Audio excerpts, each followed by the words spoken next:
So for myself, it was a great honor and privilege to be able to participate in this wonderful, wonderful pilgrimage with the Sisters of the Blue Rose.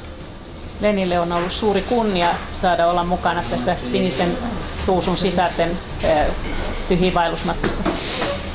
And I suppose some of their husbands and boyfriends. Ja ehkä myös siinä on mukana ollut muutamia aviomiehiä ja miesystäviä. So I've been to Tibet, leading groups to Tibet for about 30 years or so, but every pilgrimage has its own magic, its own special quality. Glenn on johtanut tällaisia ryhmiä tänne Tibetiin 30 vuotta, mutta joka ryhmällä on ihan tämmöinen omanlaatuinen energiansa ja taikansa. And I think the very unique quality of this visit was that all of the Sisters of the Blue Rose were very profoundly spiritual people and with very, very deep meditation. Ja tämän ryhmän erityisominaisuutena on se, että kaikki nämä sinisen ruusun sisaret osoittautuu olevan hyvin syvästi henkisiä ihmisiä ja sen myötä meditaatiotkin hyvin syvällisiä. We decided to begin the pilgrimage from Kathmandu rather than from China, partly because of the altitude of Kathmandu is a bit higher than China, and also because of the Buddhist quality, Buddhist history of the Kathmandu Valley. Päätettiin aloittaa tämä matka Kathmandusta mieluummin kuin Kiinan puolelta sen takia, että täällä on ensinnäkin tämä on vähän korkeammalla tämä Kathmandu ja sitten myös täällä on tämmöinen buddhalaisperinne. And we did the two most wonderful power spots of the Kathmandu Valley. We visited those and meditated in them. Mutta täällä Kathmandun laaksossa niin me kuitenkin käytiin kahdessa päävoimapaikassa ja meditoitiin siellä. And both of those sites are very, very powerful historically and very important in terms of the spiritual history of Tibet. Ja molemmat nuo paikat on hyvin tärkeitä sekä niin kuin energiaa kannalta, mutta myös sitten niin kuin Tibetin historian kannalta. I think Bodhanath in particular, the very wonderful big stupa on the grasslands to the east of Kathmandu. Varsinkin tämä Bodhanath, joka on tämä hyvin suuri stupa Kathmandun itäpuolella. According to legend, it was built by a mother, a single mother with 3 bastard children. Ja tarina kertoo, että tämän stupan rakensi yksinäinen äiti, yksinhuoltaja-äiti, jolla oli kolme aviotonta lasta. And she went to the king and she asked the king for permission to build a stupa. And she was wearing a shawl, perhaps this sort of size shawl. And he said, he was a little bit mean-spirited, I'll only give you as much land as the size of your shawl. Ja hän meni kuninkaan puheille ja pyysi luvan saada rakentaa tällaisen stupan. Ja hänellä oli sillä hetkellä yllään tällainen saali, samanlainen suunnilleen kuin Glennillä ehkä. Niin silloinkin kuningas sanoi vähän sillain niin kuin, vähän ilkeämielisesti, että no joo, että sä saat sen verran maata kuin mitä toi huivi kattaa. And she was a very clever lady, so she undid the weaving of her shawl and wove it in very big knots, so that each knot was about this size, and the shawl therefore became large enough to cover that entire area where the stupa and the circle around it is presently contained. Ja tämä nainen oli hyvin viisas, joten hän purki sen saalinsa ja teki sen kutosen uudestaan, mutta laittoi siihen hirveän valtavat silmukat niin, että se sitten peitti koko sen stupan alueen ja sen torin siinä ympärillä. And as for the 3 bastard children, each had a different father. Ja nämä 3 aviotonta lasta, joilla jokaisella oli eri isä. And it's said that many centuries later they were reborn at the same time, and one was Padmasambhava, who built Samye Monastery. Another was Trisong Dutsen, the king who invited Padmasambhava to Tibet, and the third was the Shanta Rakshita, the monk who facilitated the meeting of Padmasambhava and King Trisong Dutsen. Ja sanotaan, että nämä 3 lasta sitten monta vuosisataa myöhemmin syntyvät uudestaan yhtä aikaa, ja heistä yksi oli Padmasambhava ja sitten toinen oli se kuningas, joka kutsui tämän Padmasambhavan Tibetiin, ja sitten oli kolmas tämä munkki, joka sitten saattoi tämän kuninkaan ja Padmasambhavan. The second very important power place in the Kathmandu Valley is known as Swayambhu, the self-arisen temple. Ja toinen voimapaikka täällä Kathmandun laaksossa on nimeltä joku Swayambhu, eli itse rakentunut temppeli. It's said that in ancient times all of the Kathmandu Valley was under a lake, and the Swayambhu hill just emerged from the lake or stuck up out of the lake, and that little stupa was built on top. Ja sanotaan, että tämä koko laakso oli joskus aikoinaan veden vallassa, ja sitten sieltä tämä Swayambhun kukkula lähti nousemaan sieltä vedestä, ja sitten siihen rakennettiin pieni stupa. And then the bodhisattva Manjushri struck the rim of the mountains that's circling the valley with his sword in the southeast, and the lake drained out. Ja sitten Manjushri otti miekallaan, iski näihin vuoriin aukkoja, jotka ympäröivät tätä Kathmandun laaksoa, ja se järvi tyhjeni. I think today people take Manjushri, think of him as being some sort of higher plane or higher dimension master. In all probability it was a great engineer at the time, just came up with the idea of draining the lake. Ja tänä päivänä ihmiset usein pitää Manjushria tällaisena jonkin sorttisen niin kuin korkeampanakin mestarina, mutta luultavasti hän oli hyvä insinööritaidossa ja tajusi, että miten tämä järvi voidaan tyhjentää. Now, in terms of Maitreya, when Buddha was ready to pass away, he gave the command to 16 of his 500 disciples who had achieved enlightenment. He gave the command to 16 of them to remain until Maitreya Buddha comes. Ja Maitreyaan liittyen, niin silloin kun Buddha oli valmis siirtymään eteenpäin, niin hän antoi 16 500 oppilaastaan käskyn jäädä tälle tasolle siihen saakka, kunnes Maitreya Buddha tulee. So then these 16 were given their own mountain in Tibet. No, not in Tibet, in the world. And each went into the center of that mountain, sort of energetically like passing through solid matter, and entered meditation at the center of that mountain. Ja näille jokaiselle 16 omistettiin yksi vuori jokaiselle siis ympäri maailmaa, ja nämä 16 meni sitten niin kuin sen vuoren sisään energiatasolle ja sinne meditoimaan. And each of those 16 remains until today inside of his own special mountain, helping the world evolve towards that higher plane of consciousness. Ja jokainen näistä 16 on edelleen siellä oman vuorensa sisällä toivoen, että maailman tietoisuuden taso nousee niin korkealle, että päästään niin kuin seuraavaan tasoon. And whenever the world needs any help in any way, they don't come out of the mountain, they send emanations. People like Tuya and some of you people. Ja silloin kun maailmassa tarvitaan jotain apua, niin nämä 16 ei tule pois sieltä vuorestaan, vaan ne lähettää ikään kuin energiatasolla sitten niin kuin eteenpäin tämän, ja lähettää niin kuin muita ihmisiä sinne, esimerkiksi Tuijan kaltaisia ihmisiä hoitamaan homman. I'm sure one of those mountains is located in Finland. Ja Glenn on aivan varma, että yksi näistä vuorista on Suomessa.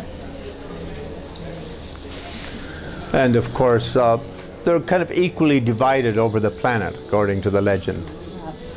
ja legendan mukaan niin ne on siellä sijoitettuna aika tasapuolisesti ympäri maapalloa. And they will remain there for the however many centuries or even millenniums are required before Maitreya becomes back as the next great world teacher. Ja ne pysyvät siellä siihen saakka, olipa sitten vuosisatoja tai vuosituhansia, mitä siihen tarvitaan, niin kunnes sitten Maitreya tulee maailmanopettajaksi. So the Swayambhu temple is one of those mountains. The Swayambhu mountain is one of those 16 sacred mountains. Ja se Swayambhun kukkula on yksi näistä 16 pyhästä vuoresta. So it was very wonderful that everyone could go there before going into Tibet, because it's considered such an important part of the Tibetan spiritual legacy. Ja sen myötä oli tosi ihana, että me kaikki päästiin sinne käymään ennen kuin lähdettiin Tibetiin, koska sitä pidetään niin tärkeänä osana Tibetin historiaa. The next morning we got up somewhat early, left for the airport and flew to Lhasa. Ja seuraavana aamuna noustiinkin sitten aikaisin ja sitten lähdettiin matkaan ja lennettiin Lhasaan.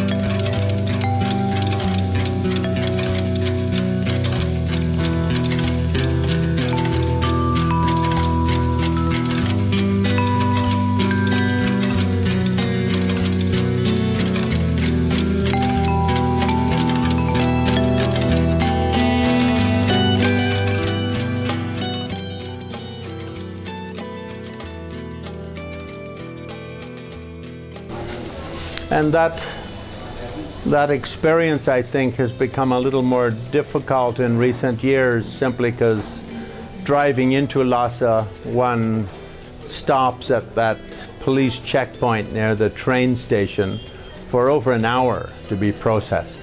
Ja viime vuosina tämä Lhasaan pääseminen on vaikeutunut hieman siinä mielessä, että joudutaan niin kuin pysähtymään matkalla sitten sinne itse Lhasaan niin siinä poliisin tarkastuspisteessä siellä jossain juna-aseman lähellä, ja se kestää niin kauan. So that transformation from 4,000 feet in Kathmandu to 12,000 in Lhasa is certainly challenging on the physical body. Joten se siirtyminen niin kun täältä Kathmandun 4,000 jalasta niin sinne Lhasan 12,000, eli Lhasa oli se 3,600 metriä, mä en muista tätä mitä se on. Se on and combining that with an hour and a half of being stuck on a hot bus or just on a hot tarmac waiting at the police checkpoint, I think was a cause of 3 of our people getting ill. Ja se, että sitten yhdistettynä siihen, että joudutaan sitten vielä tämmöisessä kuumassa helteisessä paikassa niin kuin odottamaan vedettä siellä 1,5 tuntia, niin se on varmaan ollut osasyynä siihen, että muutama piti. Our next day was very, very wonderful for me. We visited the great Ramoche temple, the temple originally built for the Chinese queen. Ja seuraava päivä oli tosi ihana Glennille, koska päästiin käymään Ramochen temppelissä, joka on alun perin rakennettu Kiinan kuningattarelle. And that temple was destroyed by the communists in the Cultural Revolution, but it's been rebuilt to some extent and now has a very strong spiritual presence. Se temppeli tuhottiin Kiinan kulttuurivallankumouksen aikana, mutta se on sitten rakennettu uudestaan ja nyt siinä on hyvin voimakas energia. It was very auspicious because we simply walked into the temple, and at the time the older monks in the temple were doing an all-day self-initiation ritual. Ja se oli hirveän hyvä merkki siinä mielessä, että me vaan käveltiin suoraan sisään temppeliin ja silloin nämä munkit siellä oli tekemässä tällaista koko päivän pituista pituista rituaalia. The practice they were doing is known in Tibetan as Sangwe Dupa or Guya Samaja, means the secret gathering. Ja se rituaali, mitä nämä munkit oli tekemässä, sillä oli pitkä tiibettiläinen nimi, mutta se merkitsee salaista kokoontumista. Sometimes it's called the king of tantras, the highest teaching of Buddha. Ja joskus sitä kutsutaan tantran kuninkaaksi, eli Buddhan korkeimmaksi opiksi. So it was very auspicious that we arrived at that time, and they kindly allowed us to sit and meditate with them for an hour or so. Eli se oli tosi hyvä enne siinä, että me päästiin silloin just satuttiin tulemaan paikalle, ja se, että he salli meidän vielä olla mukana siellä meditoimassa heidän kanssaan yli tunnin. At that time, as some people will remember, I explained how the 7th century king Songtsen Gampo had 5 wives. Ja siinä jossakin samassa yhteydessä Glenn selitti myös, että miten 7. vuosisadan kuningas Songtsen Gampolla oli 5 vaimoa. And he is considered to be an early incarnation of the soul who became the Dalai Lamas. Ja häntä pidetään Dalai Laman aikaisena inkarnaationa. But essentially in the early 7th century he united all of the Tibetan plateau under his rule and created the Tibet that has come down to us today. Mutta se, mitä hän teki silloin 600-luvulla, oli se, että hän yhdisti koko tämän Tibetin ylängön siksi maaksi, mikä tänään kutsutaan Tiibetiksi. Of his 5 wives, each was from a different area of Central Asia, and they were political marriages essentially to bring peace and harmony, but 2 of them were foreign. Ja näistä 5 vaimosta oli jokainen eri puolilta Keski-Aasiaa, ja ne oli poliittisista syistä sitten valittu, mutta 2 näistä vaimoista oli ulkomaalaisia. One was the Chinese Buddhist princess who became his 5th queen, was basically in order to establish harmonious relationships with Tibet's neighbors on the east. Ja toinen näistä ulkomaalaisista oli kiinalainen buddhalaisprinsessa, ja tarkoituksena oli luoda harmoniset yhteydet sitten tuonne Kiinaan ja muihin itänaapureihin. And the 4th queen was from Nepal, Brikuti, in order to establish harmonious relationships with Tibet's big Buddhist neighbor to the south. Ja sitten tämä 4. vaimo oli sitten Nepalista, jotta luotaisiin myös tänne Nepaliin hyvät suhteet. But the Tibetans often show Songtsen Gampo with those 2 queens because it's because of their influence. Many people say, or historians say, that Tibet became the Buddhist country that it is. Ja Songtsen Gampo kuvataan usein näiden 2 vaimon kanssa siitä syystä, että tällä tavalla niin Tiibetistä tuli se voimakas valtio, mikä se on, ja buddhalaisuudesta. He built the Jokhang and the Ramoche, one for each of those queens. Ja hän rakennutti Jokhangin ja Ramocheen, eli kummallekin kuningattarelle oman temppelin. And they became the 2 most sacred temples in Tibet and remain so until today. Ja näistä 2 temppelistä tuli Tiibetin pyhimmät temppelit, ja ne on pysyneet sellaisina tähän päivään. There's a very cute Tibetan opera about Songtsen Gampo and those 2 wives. On olemassa hyvin ihana tällainen ooppera Songtsen Gamposta ja hänen 2 vaimostaan. After a year or 2 of marriage in this opera, after a year or 2 of marriage, these 2 wives got together and said to Songtsen Gampo, "You're a bit of a barbarian." Eli tässä oopperassa niin parin avioliittovuoden jälkeen niin nämä 2 naista menee yhdessä miehen puheelle ja sanoo, että sä oot kuule aika barbaari. So we're not going to sleep with you anymore until you improve your character. Eli joo, tästä lähtien ei sitten enää tipu seksiä ennen kuin parannat tapasi. And then he said, well, goodness, how can I improve my character? Mutta sitten hän ihan vähän kauhistui, että miten ihmeessä mä voisin parantaa tätä luonnetta. He said, well, the good news is you can improve your character. The bad news is you have to work at it. Who said? The queens. Okei, eli nämä kuningattaret sanoi, että joo, että kyllä ihan ilman muuta sä pystyt parantamaan tapojasi, mutta toinen on, että se niin kuin huono puoli on, että sä joudut tekemään töitä sen hyväksi. But essentially you have to study and meditate. Mutta pääasiassa sun täytyy nyt opiskella ja meditoida. So thus it's said by the blessings of these two queens, or the inspirational power of their romantic suggestions, Songtsen Gampo became a cultured and enlightened man. Joten näiden kahden naisen inspiraation ansiosta Songtsen Gamposta tuli hyvin sivistynyt ja oppinut mies. And as I mentioned in Tibet, some hundreds of years later, Tibet was being invaded by a Mongolian army, and the oracle suggested that the way to foil the invasion was to move the two Buddha statues in the two temples. It would change Tibet's identity, and the Mongolian army wouldn't be able to find Lhasa. Ja muutamia satoja vuosia myöhemmin niin mongolialaisarmeija oli vallottamassa Tibettiä ja silloin oraakkeli sanoi, että nämä kahden temppelin buddhat pitää että niiden paikkaa pitää vaihtaa keskenään. Ja se sekoittaisi näiden mongolialaisten mielen ja ne ei koskaan löytäisi Lhasaan saakka. And indeed the army got lost in the mountains and never did find Lhasa, ran out of supplies and food and went home.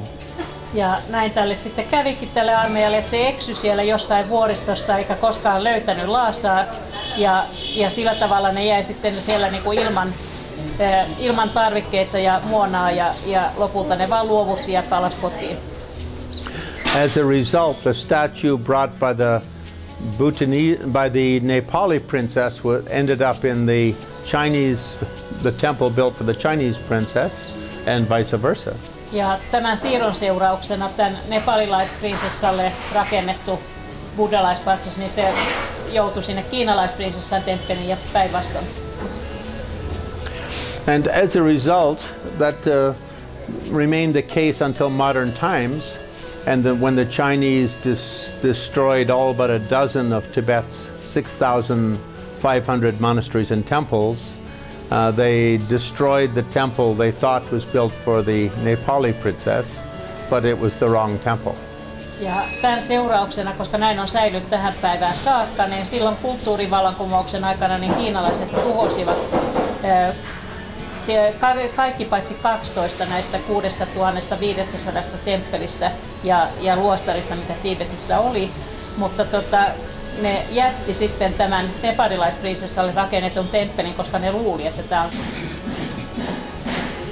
So both of those temples were built in roughly between 630 and 640 by King Songtsen Gampo to house the spiritual icons, relics, paintings, statues brought to Tibet by those two foreign Buddhist wives. Eli molemmat nämä temppelit rakennettiin 630 ja 40 välillä. Ja ideana oli se, että saadaan koti niiden molempien ulkomaalaisen buddhalaisvaimon mukanaan tuomille pyhäin tämmöisille kuville ja ikoneille ja muuta. The morning of the 8th we were scheduled to visit the Potala. Ja 8. päivän aamuna oli tarkoitus, että käydään Potalassa.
Potala is a Sanskrit name, and it refers to the paradise of the Buddha of compassion. Ja tämä Potala on sanskrittilaisnimi ja se viittaa myötätunnon Buddhaan. Traditionally, wherever a Dalai Lama lives, even sleeps, when he's there, it's called a Potala.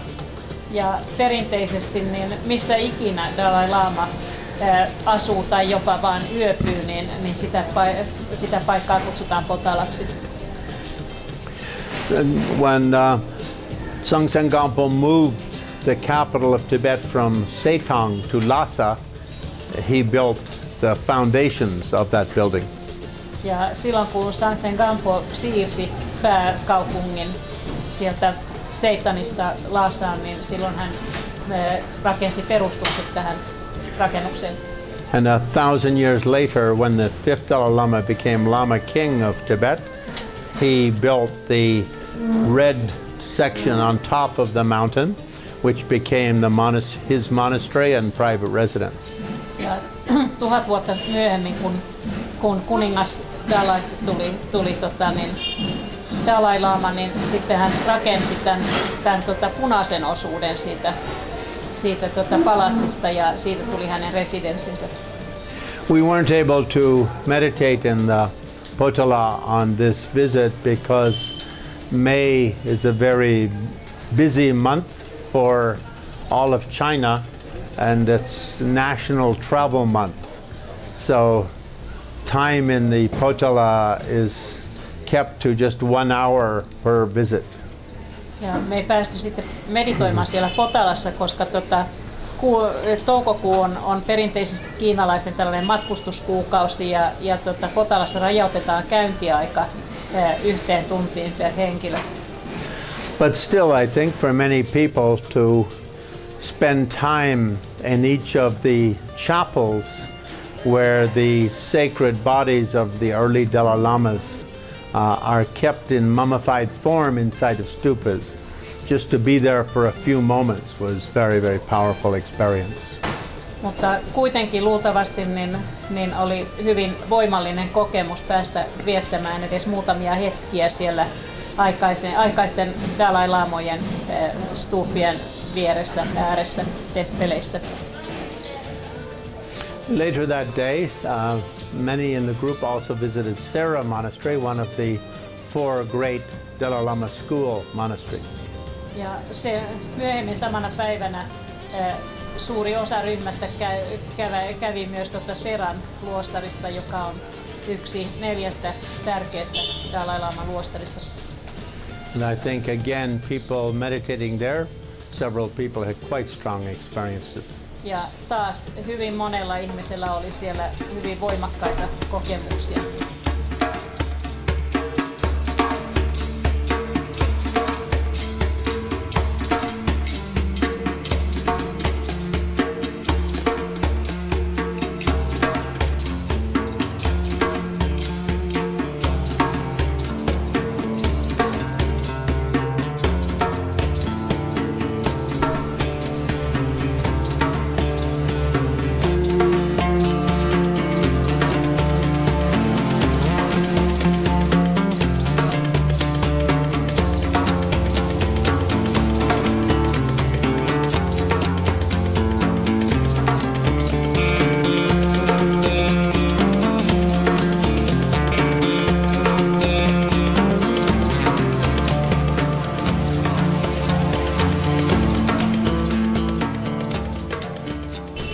The day of the 9th, we visited what is my favorite mountain in Tibet, the great Drikung.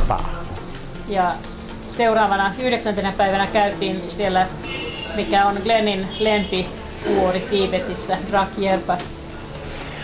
And this mountain has many dozens, even hundreds of caves where great masters over the past have meditated. Ja tällä vuorella on tusinoittain, jopa sadoittain luolia, missä suuret mestarit ovat meditoineet.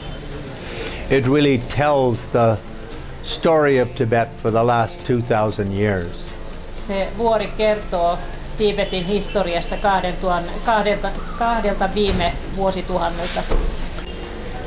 For many in the group, our meditation in the Maitreya temple that had been built by the fifth Dalai Lama was an especially powerful experience. Ja monelle meidän ryhmän jäsenelle niin meditaatio siellä Maitreyan temppelissä, jonka on rakentanut viides Dalai Lama, oli hyvin voimakas kokemus. And here I taught a little bit about the style of meditation on love and compassion taught by Maitreya, and which is very popular with Tibetans today. Ja täällä Glenn opetti meille jonkin verran näistä meditaatiotyyleistä, niin kuin rakkauden ja myötätunnon meditaatiosta, joka on hyvin suosittu nykyään Tiibetissä. The meditation on all living beings has one's mother in a previous life. Ja kaikkien elävien olentojen meditaatio, niin se alkaa niin kuin, se oli niin kuin, alkaa edellisen elämän äidistä. The many benefits a mother brings to the child. Ja kaikista niistä rakkaudellisista lahjoista, joita äiti lapselleen antaa. And how do we repay that kindness? We do so by always showing love and compassion to all other living beings who have once been our mother. Ja miten tämä sitten korvataan tämä rakkaus tälle äidille, ja se tehdään sillä tavalla, että aina osoitetaan rakkautta ja myötätuntoa kaikille eläville olennoille. The other caves on that mountain, those of Tashi and Padmasambhava, were also very, very powerful for many of the visitors. Ja monille meistä kävijöistä niin nämä kaksi muuta luolaa siellä oli myös hyvin voimallisia, Atishan ja Padmasambhavan luolat. And some of us meditated for a short time in the Padmasambhava cave, but by that time, because it's sort of at the end of the pilgrimage trail, the group had kind of spread out a little bit and many had found their own favorite places. Ja monet meistä meditoi siellä Padmasambhavan luolassa, mutta siinä vaiheessa, kun tämä oli oikeastaan meidän vaelluksen loppupäässä, niin tämä ryhmä oli venynyt aika paljon ja moni oli löytänyt sieltä sitten omia. Our schedule in Tibet was, at this early point, was a little too hectic for a group of our size. Ja tässä alussa niin tämän kokoisen ryhmän aikatauluksi, niin tämä meidän aikataulu oli jonkin verran liian tiukka.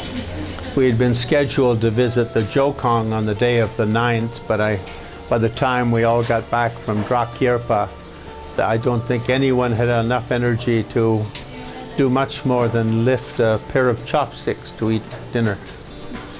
Ja alun perin oli tarkoitus, että samana päivänä vielä käydään Jokhangissa, mutta kun nyt päästiin takaisin sieltä retkeltä Dragjärvasta, niin uskon, että useimmat meistä niin meillä ei ollut voimia enää muuta kuin juuri syödä jotakin, nostaa ruokailuvälineet. Therefore we visited the Jokhang the next morning before leaving for Drikung and Terdrom.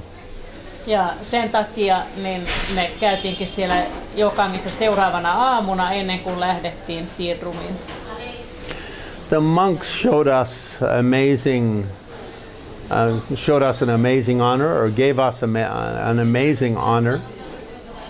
Ja nämä munkit soi meille huomattavan kunnianosoituksen. And each of us was given a golden scarf that had been placed on the holy image of the Jokhang itself. Ja antoivat meille jokaiselle tällaisen kultaisen huivin, joka oli oikeastaan, niin kun niitä aseteltiin, sillä ne oli niin kuin tarkoitettu sinne tämän Jokhangin oman patsaan ympärille. You know, if a Tibetan were to get one of those scarves, they'd cut it into about 100 little strips, and when they went home, they give a piece to each of their favorite neighbors.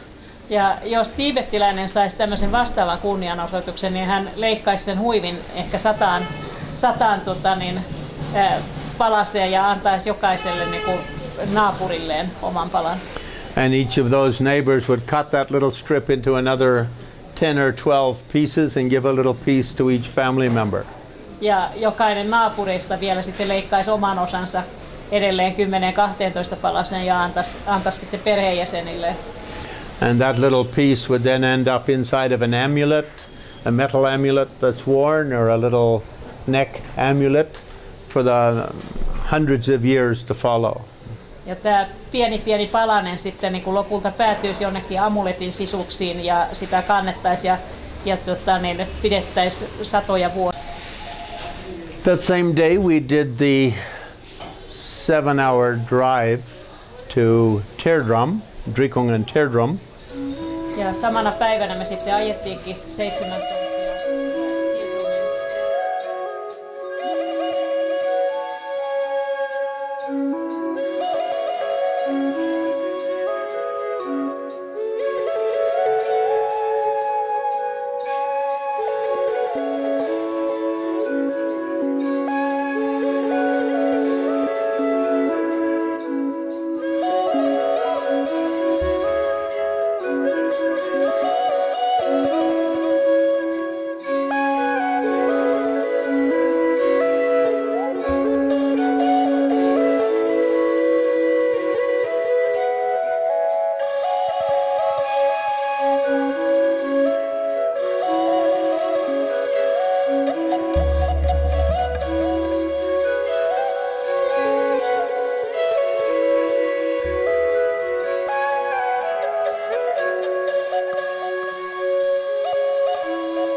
And this valley is the fountainhead for the Drikung Kargyu school of Tibetan Buddhism, the second largest school of Tibetan Buddhism. Ja tämä laakso on toiseksi suurimman Tibetin buddhalaisen koulun tyyssiä. And Terdrom has a wonderful female monastery with several hundred inhabitants. Ja Terdromissa on aivan ihana nunnaluostari, jossa on useita satoja asukkaita. But the mountains around this area are still strongly used for the 3, 6 and 12-year retreats. Mutta tätä aluetta ympäröivät vuoret, niin niitä käytetään vielä paljon 3, 6 ja 12 vuoden retriitteihin. And one can really sense that spiritual power, that spiritual energy from those mountains.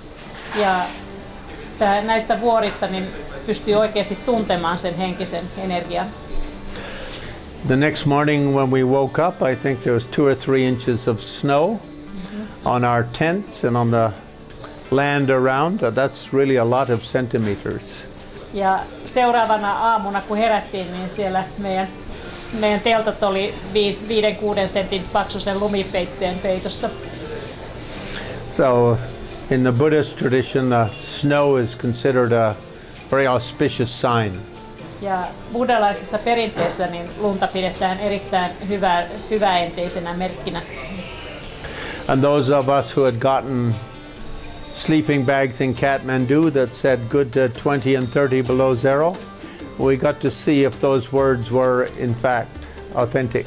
Ja ne meistä, joilla oli makuupussit täältä Kathmandusta hankittuna, jotka väittämän mukaan niin kestivät tai niin kuin pitävät lämpimänä 20-30 asteen pakkasessa, niin päästiin oikeasti testaamaan, että onko näin. But the sun came up, the snow melted, and we made our way up the sacred mountain to Terdrom, the female monastery. Ja kuitenkin aurinko sitten nousi ja lumi suli ja me lähdettiin nousemaan sitten ylös sinne Terdromin luostariin. And the female monks were very gracious receiving us, and 4 of them came out to chant especially for us while we meditated. Ja nämä nunnat otti meidät vastaan erittäin erittäin ystävällisesti ja 4 heistä tuli sitten meille laulamaan sen aikaa, kun me meditoitiin. And several people mentioned that this was one of their favorite sites, the power places on the whole trip. Ja useat ihmiset mainitsivat, että tämä oli yksi heille niin kuin kohokohdista koko tämän matkan ajalta. Perhaps the greatest female Buddhist teacher on the planet is officially a resident of that monastery, but she doesn't actually spend much time in it. She lives about 5 miles up and behind the mountain in a quiet cave, and her students have to visit her there. Ehkä tämän planeetan suurin naisbuddhalaisjohtaja niin on tämän luostarin johtaja, mutta hän ei asu siellä, vaan 3 kilometriä sieltä luostarista sitten vuoren rinnettä ylöspäin, ja hänen oppilaat sitten käymään siellä, kun haluavat tavata hänet. She used to live between the 2 great caves on the top of that mountain, the Padmasambhava cave and Yeshisogyal cave, but because they became quite busy with pilgrims with the road being opened, she moved back a few miles. Ja hän aiemmin asui tässä 2 tunnetussa luolassa siellä ylhäällä, mutta kun ne sitten oli näitä ihan tosi tunnettuja, niin sinne rupesi tulemaan niin paljon pyhiinvaeltajia, että hän sitten vetäytyi vähän syrjemmäksi. The next morning we continued on our journey and visited the great Drikung Til, the headquarters of the Drikung masters from the 11th century. Ja seuraavana aamuna sitten jatkettiin matkaa ja käytiin Drikung mestareiden paikassa, eli se oli 1000-luvulta. This monastery is very famous for the sky burials that happen about a half a kilometer above the monastery. Ja tämä luostari on erittäin tunnettu näistä taivashautajaisista, mitä suoritetaan siellä ylhäällä vuoren huipulla. And in previous years one was able to sit quietly a few hundred yards from the sky burial site and meditate during the sky burials. Ja aiemmin siellä pystyi istumaan 200 metrin päässä siitä itse hautajaispaikasta meditoimassa hiljaa. Unfortunately, last year a Chinese group took some photographs of the sky burial of a young girl, and the parents asked them not to do so and to delete the photos. The Chinese guide got angry at the cutter, and so from that time on the cutters said no uninvited guests. Joten sitten viime vuonna oli kiinalaisen nuoren tytön hautajaiset, ja siellä turistit sitten otti kuvia ja tämä perhe siitä pahastui, ja siitä lähtien sitten oikeastaan kiellettiin tämä että ei saa olla enää kutsumattomina vieraina sivussa. And after our Drikung visit we descended on the drive and continued over to Genden. Ja sitten sen Drikungin käynnin jälkeen niin sitten me jatkettiin matkaa Gendeniin. And this is the monastery built by the great Tsongkhapa, founder of the Yellow School of Tibetan Buddhism, the Golden School, which has the Dalai Lama and Panchen Lama's incarnations as its most famous members. Ja tämän luostarin on rakentanut tämä keltahattujen koulu, joka on Dalai Lama ja Panchen Laman tämä koulukunta. Some of us did the 3-hour kora around the top of the mountain and around the monastery. Muutamat meistä teki tämän 3 tunnin pituisen koran sieltä tämän luostarin ympäri ja vuoren ympäri. And some others went directly into the monastery and found places to meditate and await our arrival. Ja jotkut toiset sitten meni suoraan sinne temppeliin meditoimaan ja odottamaan meidän tuloa. The highlight of this monastery for many visitors is the Terdrom Nunnery, the great golden stupa that houses some of the remaining relics of the mummy of Tsongkhapa. Ja monelle tämän paikan kohokohta on kultainen stupa, jossa on pyhäjäännökset. What was his name? Tsongkhapa. Tsongkhapan jäännökset. And Tsongkhapa and all the 96 heads of Gelugpa had been mummified and kept in Ganden, but during the Cultural Revolution the Chinese destroyed and burned them. Ja kaikki tämän Tsongkhapan jäännökset oli siellä, niitä pidettiin siellä Gendenissä, mutta sitten kiinalaisen tämän kulttuurivallankumouksen aikana ne kaikki tuhottiin. But some pieces of Tsongkhapa's holy body were salvaged by local Tibetans and therefore became the basis of the relics of this great golden stupa. Mutta paikalliset tiibettiläiset sitten onnistu pelastamaan kuitenkin pieniä osia tästä muumiosta ja sen myötä niin siitä tuli sitten tämän nykyisten sen kultaisen pyhäjäännösten niin se niinku perusta. And several of the members of our group mentioned that the meditation in this room of the golden stupa was one of the most powerful experiences for them on our pilgrimage. Ja muutamat ryhmän jäsenistä on kertoneet, että heille täällä kultaisen stupan huoneessa meditointi oli. After visiting Genden, we left for Lhasa and then drove on to Samye and camped that night in the park beside Samye. Ja sieltä sitten Gendenistä lähdettiinkin kohti Lhasaa taas, mutta sieltä sitten jatkettiin Samyeen ja siellä yövyttiin. But this was a day before the full moon, and a highlight of this pilgrimage was going to be the Maitreya full moon ceremony. Ja tämä päivä olikin sitten niin kuin härän täysikuuta edeltävä päivä ja Maitreyan täydenkuun päivähän olikin niin sitten tämän matkan kohokohta. And so we spent the first night camping in Samye, but I think most members of the group felt that the ceremony would be best performed in a more quiet and spectacular location. So we visited Samye, meditated there for a little bit, and then went up to Yemalong.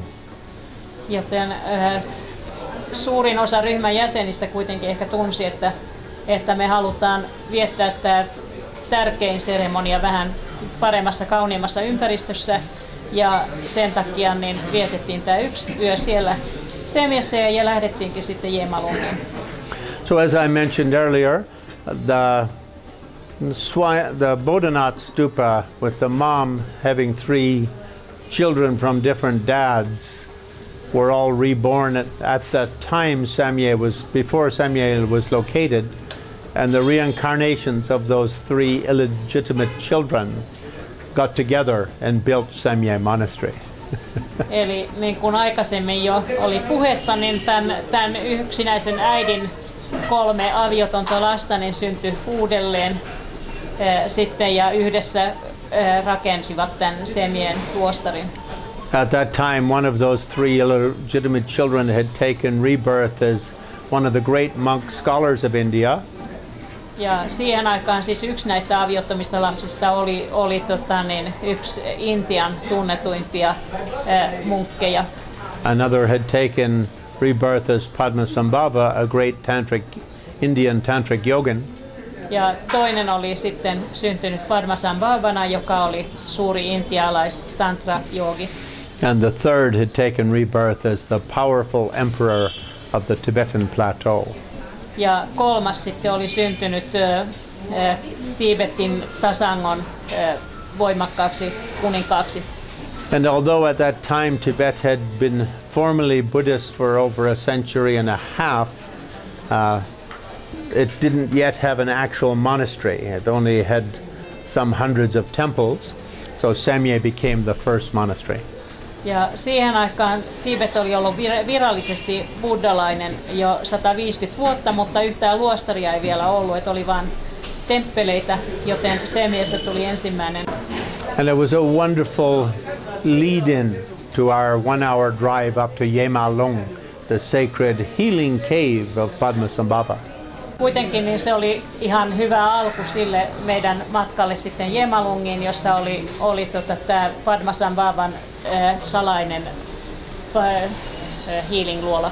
So we helped set up camp in that valley and prepared for the full moon ceremony. Ja kun päästiin sinne laaksoon, niin sitten leiriydyttiin ja valmisteltiin täydenkuun seremoniaa. And Tuija was phoning back and forth to Michael in Finland and getting the precise moment of our meditations established. Ja Tuija soitteli edestakaisin Michaelille Suomeen, jotta saataisiin määritettyä tämä tarkka ajankohta, milloin me sitten meditoidaan. And I think everyone had an amazing experience doing this ceremony at 3 in the morning under the full moon. And we had the great good fortune of clear skies. Ja uskon, että jokaisella oli mahtava kokemus silloin meditoida ja tehdä tämä seremonia 3 aamulla. Ja meillä oli ihan kirkas taivas ja kuu tosi hyvin loisti. And indeed those skies did fully open up and Maitreya Buddha manifest for all those with eyes to see and ears to hear. Ja kaikille niille, joilla on korvat millä kuulla ja silmät joilla nähdä, niin Maitreya Buddha manifestoi itsensä.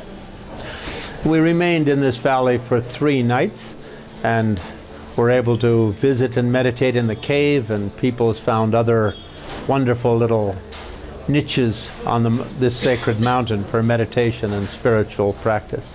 Ja tänne jäätiin sitten 3 yöksi ja me päästiin myös sitten nousemaan sinne vuorelle luostariin ja ihmiset löysivät myös itselleen aika ihania meditaatiopaikkoja siellä laaksossa.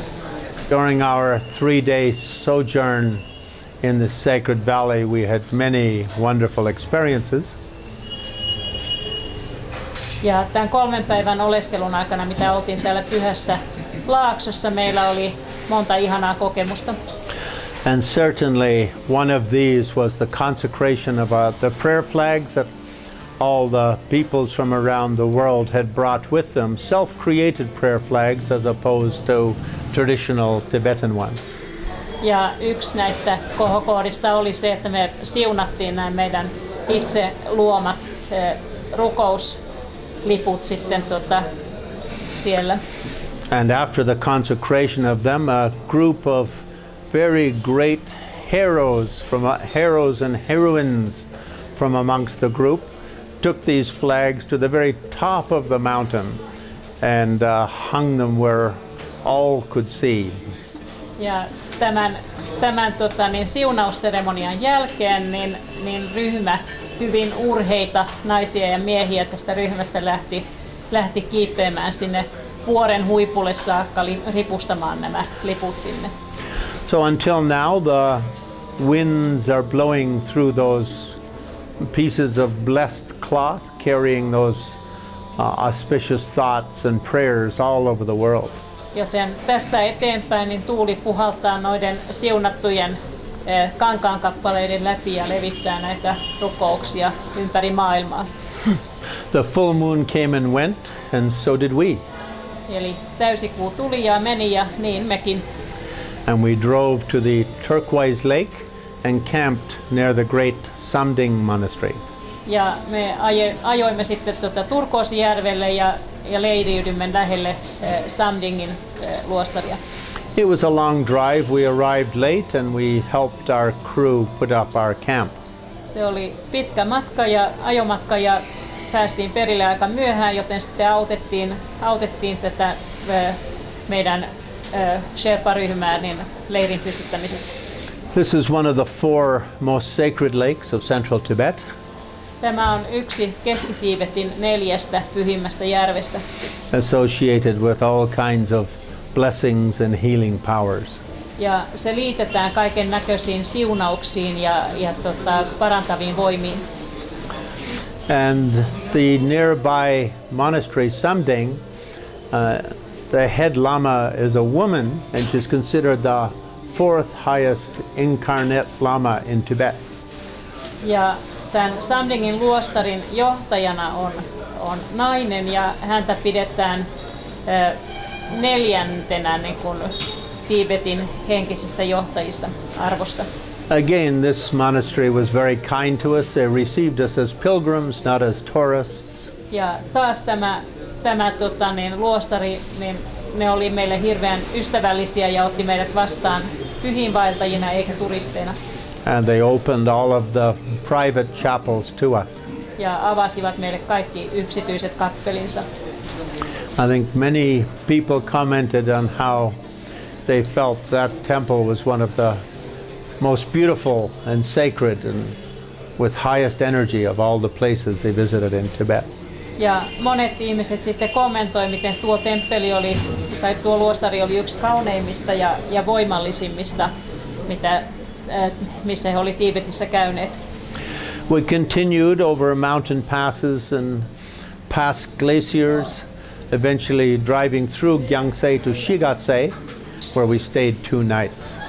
Ja sitten matka jatkuikin tällaisten solien läpi. Siellä mentiin tosi korkealle ja vähitellen Yangtsen kautta Shigatseen ja sinne sitten jäätiin 2 yöksi.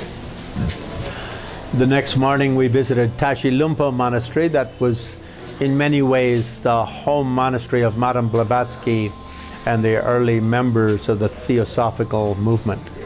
Ja seuraavana aamuna käytiinkin sitten Tashi Lhunpon luostarissa, joka oli Madame Blavatskin ikään kuin kotiluostari, missä hän kävi 2 kertaa. Several of the early masters who served as such great inspiration to those early theosophists, such as Maurya and DK, are traditionally associated with that monastery. Ja tuohon luostariin liitetään näitä aikaisia mestareita, esimerkiksi Dwight ja Maurya, jotka on olleet tämän teosofisen liikkeen tällaisia aikaisia mestareita. And amazingly, the monks again received us like pilgrims and not like tourists. They allowed us to meditate for over a half hour in the sacred Maitreya temple. Ja hämmästyttävää taas, niin miten meidät otettiin vastaan pyhiinvaeltajina, joten nämä munkit antoi meille luvan meditoida puoli tuntia Maitreya-temppelissä. And this temple houses the largest Maitreya statue in the world. Ja tässä temppelissä on korkein Maitreyan patsas koko maailmassa. It was built by the previous Panchen Lama who died in 1989 after he was released from prison and as part of his effort to rebuild the Tibetan culture. Ja tämän rakensi edellinen Panchen Lama, joka siis kuoli 89. Sen jälkeen kun hän pääsi vankilasta, niin hän yritti niin kuin jälleen rakentaa näitä kaikkia tuhottuja luostareita ja pyhiä paikkoja. We had the amazing good fortune to be in Tashi Lhunpo when a consecration of sacred items was planned. Ja meillähän kävi aivan valtavan hyvä tuuri siinä, että me satuttiin olemaan Tashi Lhunpossa juuri silloin, kun he suunnittelivat tällaista siunaustilaisuutta kaikille pyhille tavaroille. And the head monk at the Songtsen, the Great Assembly Hall, invited us to come back in the early evening with any of our own sacred items and to have them consecrated and empowered. Ja tämä johtajamunkki sitten kutsui meidät tulemaan takaisin illalla ja tuomaan mukanamme kaikki sellaiset tavarat, joita me haluttiin siunatuksi tai siunattavan. I think again meditation in that Maitreya temple for many people was a very transformative experience during the morning, and then participating in that empowering ceremony in the late afternoon was once more totally transformative. Ja monelle ryhmän jäsenistä oli täysin mullistavaa saada osallistua siihen Maitreya-temppelin meditaatioon ja sitten taas vielä illemmalla sitten tähän seremoniaan. Oh yes, we miss Samye Monastery. Okay. We, I say we. Yes, that's right. After Tashi Lhunpo, on the road to Nepal is the ancient kingdom of Sakya. Ja Tashi Lhunpon jälkeen niin lähdettiin matkaan, mutta siellä matkan varrella oli sitten tämä vanha Sakyan kingdom, kuningaskunta. And this little valley, today it's a simple valley. In ancient times it was a very rich trading oasis on that trade route from Lhasa and Shigatse to Kathmandu. Ja tänä päivänä se on aika yksinkertainen laakso. Ennen vanhaan se oli tällainen oikein kunnon kauppaoaasi sitten tuossa tässä pääkauppareitin varrella Kathmandun ja Lhasan välillä. In the 11th century, that monastery appeared and became the great spiritual powerhouses of all of Central Asia. 1000-luvulla niin tämä luostari syntyi ja siitä tuli niin kuin yksi tärkeimpiä energiapaikkoja koko Keski-Aasiassa. Then in the 13th century, the Sakya masters became gurus to the Mongolian emperors such as Genghis Khan and Godan Khan, Kublai Khan, who basically created the largest empire in the history of the world. Ja 1200-luvulla sitten niin tästä luostarista tuli niin kuin tällainen henkinen kotipaikka Genghis Khanille ja Kublai Khanille, jotka sitten loivat yhden maailman suurimmista keisarikunnista. And as such, the Sakya masters also became something like Lama kings of Tibet 400 years before the Dalai Lamas had that function. Ja siten niin näistä Sakyan mestareista niin tuli jollakin tapaa myös sitten koko Tibetin laama-johtajia, henkisiä johtajia vähän samalla tavalla kuin sitten monta sataa vuotta myöhemmin Dalai Lamasta. And although the Sakya monastery was closed during the Cultural Revolution and most of its monks killed or imprisoned or driven into exile, the monastery itself remained quite intact. Ja vaikka niin tämä Sakyan luostari sitten kulttuurivallankumouksen aikana suljettiin ja munkit ajettiin maanpakoon tai tapettiin, niin kuitenkin tämä itse luostari säilyi aika lailla koskemattomana. Again, the monks very graciously received us as pilgrims and as spiritual family and allowed us to meditate for almost an hour in the main temple.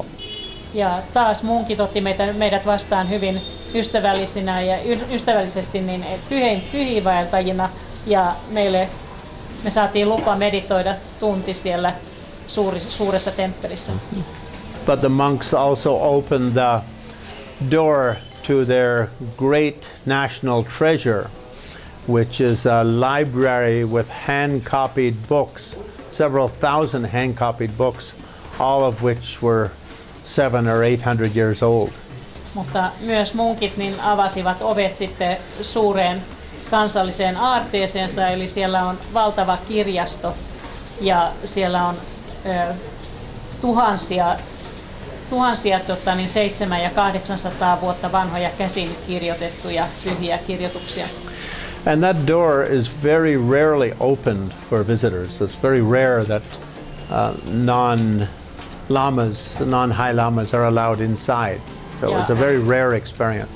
On erittäin harvinaista, että tuo ovi avataan kenellekään muulle paitsi hyvin korkeille laamoille, joten se, että me päästiin sinne, on hyvin ainutlaatuista. I think not everyone, by the time that door was open, some of the group had left the temple, so not everyone was aware of it.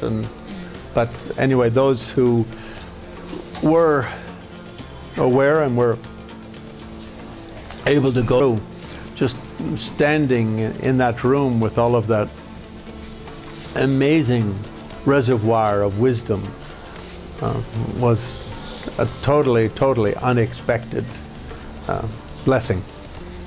Ja osa ryhmän jäsenistä oli kyllä jo mennyt temppelistä ulos siinä vaiheessa, kun sinne avattiin se ovi sinne kirjastoon, mutta ne meistä, jotka siellä oli, niin koki, että pelkkä siellä seisominen kaiken tuon viisauden lähteellä niin oli ihan todella uskomaton elämys. Then back to Nepal, and here we are in Kathmandu. Ja sieltä sitten palattiin Nepaliin ja nyt ollaan Kathmandussa. I'd just like to conclude by, well, firstly thanking Tuija for inviting me to come along and help make the pilgrimage, help enhance the pilgrimage, I should say. Ja haluan lopettaa kiittämällä Tuijaa siitä, että hän kutsui minut tänne auttamaan tämän pyhinvaellusretken onnistumisessa. I think some people had hoped I would be able to teach more during that pilgrimage, but our schedule was very, very busy, so the 5 or 6 times I was able to do so basically already was making the schedule a little on the crammed side. Luulen, että jotkut ihmiset odotti, että mä opettaisin enemmän tämän matkan aikana, mutta pystyin tekemään sen ehkä 5-6 kertaa sen takia, että meillä oli niin hirveän tiukka aikataulu, että juuri jo tämä 5-6 kertaa venytti sitä joskus vähän liikaa. But anyway, from my side it was both an honor and a pleasure to be able to help in whatever ways I could. Glennille oli sekä kunnia että suuri, että hän teki sen hyvin mielellään, että auttoi kaikessa missä pystyi. And because I've been to Tibet about 30 or 40 times, because I know monks and lamas in all those temples, I think it did bring a certain openness on the part of the experience that otherwise I think it would have been difficult for people to have. Ja koska Glenn on ollut 30-40 kertaa Tibetissä, niin hän tuntee näitä munkkeja ja laamoja näissä temppeleissä jokaisessa. Ja se varmaan auttoi avaamaan ovia eri tavalla kuin muuten olisi tapahtunut. And because I studied in Dharamsala for 20 years with the Dalai Lama and his gurus, a lot of the Tibetans in the monasteries sort of see me as like someone carrying a little bit of a blessing from those great masters. Ja koska Glenn on opiskellut parikymmentä vuotta siellä yhdessä, siis Dharamsalassa yhdessä Dalai Laman ja hänen gurujensa kanssa, niin monet näistä luostarien munkeista niin näkee sillä tavalla, että Glenn on tavallaan niin kuin tuo mukanaan osan sitä siunausta, mitä niin kuin noilta ajoilta. And because they don't have the opportunity to meet the Dalai Lama themselves, for them meeting someone who has met the Dalai Lama many times is almost like a surrogate experience. Ja koska useimmat heistä ei koskaan pääse tapaamaan Dalai Lamaa fyysisesti, niin se, että he pääsee tapaamaan jonkun, joka on tavannut Dalai Laman monta kertaa, niin se on vähän niin kuin melkein sama asia. One of our members is in the hospital. I think it would be very nice if we all hold hands and make a prayer for his speedy recovery. Joten koska yksi meidän ryhmän jäsenistä nyt on sairaalassa, niin olisi hirveän ihanaa, jos me otetaan käsistä kiinni ja rukoillaan, että hän paranee nopeasti. And in terms of pilgrimage, when we finish dedication of the good karma, dedication of the merit is considered very important. Joten kaikkien tällaisten, niin kuin aina kun päättyy joku tämmöinen suuri henkinen projekti tai pyhiinvaellusmatka, niin se hyvä karma pitäisi niin kuin osoittaa jonnekin. So at the end of every Buddhist meditation session, they do a little prayer. Ja jokaisen buddhalaisen rukoussession jälkeen niin tehdään tällainen pieni rukous.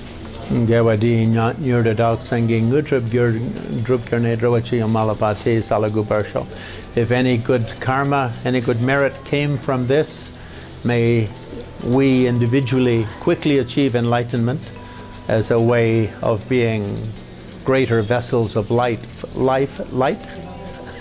for the benefit of all living beings. Joten jos tästä mitään hyvää karmaa tuli, niin käytettäköön se jokaisen meistä yksilölliseen valaistumiseen niin, että meistä tulisi suurempia valon